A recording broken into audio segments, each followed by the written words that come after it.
Remote logging. Certain wireless sensors can store data directly to the sensor. This is called remote logging. Remote logging enables sensors to collect data over longer periods of time, whilst not connected to a device such as a laptop, tablet or phone. To access this function, click on the Remote Data option on the home screen. Now turn on your wireless sensor. In this case I am using a temperature sensor. The sensor will automatically appear in the Sensors Available for Logging section. We then select the sensor to configure it. First option is the sensor.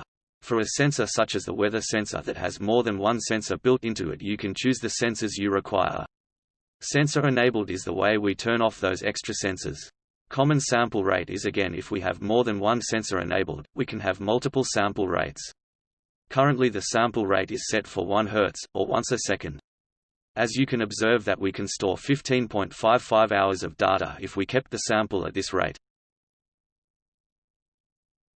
If we set the sample rate for once an hour, we now can store 2,389 days and 8 hours of data. Our battery may have flattened after 6 weeks though. We are now ready to begin data logging. You will now notice that the Bluetooth indicator on the sensor is flashing orange. This is to signify that remote logging has commenced.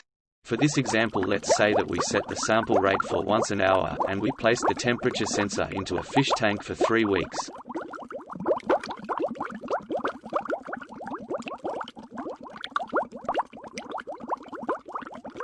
Once we have retrieved the sensor out of the fish tank, we press the power button to wake it up from its remote logging function. From the home screen we open the remote logging section again. The sensor will now appear in the Sensors with Data section. We will now select the sensor. SPARKvue will now connect to the sensor. On the logged data screen we have 3 options. The option we require in this instance is the Download Data button. Remember to check the Delete Data from Sensor after download. This will ensure the sensor does not have old files on it for the next time it is used. We now have the choice to add the data to an already created SPARKlab, or start from scratch, with a new template. In this instance we will choose the Graph option, from the templates.